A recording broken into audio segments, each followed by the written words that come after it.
لکه بخاری شریف کې حدیث مبارک ته چې کله د موسی علیه السلام د مرګ وخت پوره شو نو الله تبارک وتعالی د مرګ فرشته راولېږله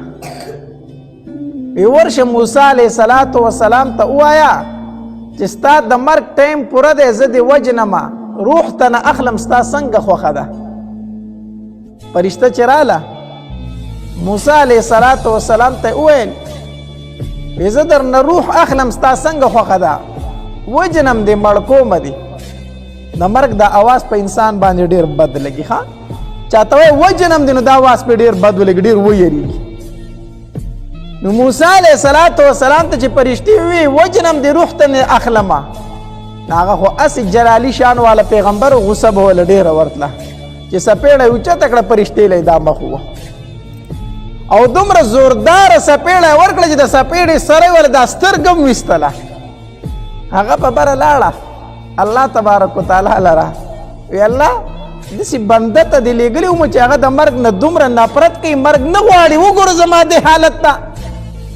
ما چې ورته د مرګ ووایي نو زما دې حالت ته وګوره ما سره څه چل وکړو داسې بنده له دې لېږلي ومه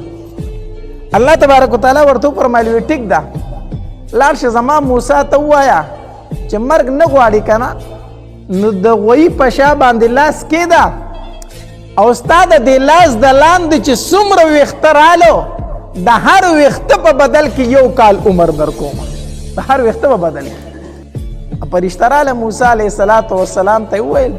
وی الله تبارک وتعالی فرمایي چې ده ته ووایه چې مرګ اوس نه غواړي که نه نو د غویي په شا باندې لاس کېده د دې د لاندې چې څومره ویښته راله دومره ژوند در کومه موسی علیه السلام خو چې فرشتې ته سپېړه ورکړه وروسته بیا پوه شو چې دا مې څه وکړو بیا یې سوچ کړی و چې دا خو مې بد وکړه دو دا فرشتې ته وایي ښه چې د غوی په شا لاس کېدمه او د هغې د لاندې څومره ویښته راله او د هر ویښته به بدل کړي راله الله یو کال عمر راکړي نو بیا د هغې نه بعد به بیا څه خو بیا مرګ دی نو دغه کلونه چې ختم شي نو بیا څه شی دی بیا مرګ دی نو موسی علیه السلام ورته وفرمایل چې بیا مرګ دی نو د خپل کار اوس پوره کوه د خپل کار اوس پوره کوه روح رانه اخله چې مرګ نه خلاصون نشته بیا خو روح واخله نو د مرګ نه خلاصون نشته الله له تګ دی او چاته پته هم نشته چې زه به په څه حالت کې مرمه په کوم ځای کې به مرمه او څنګه به مرمه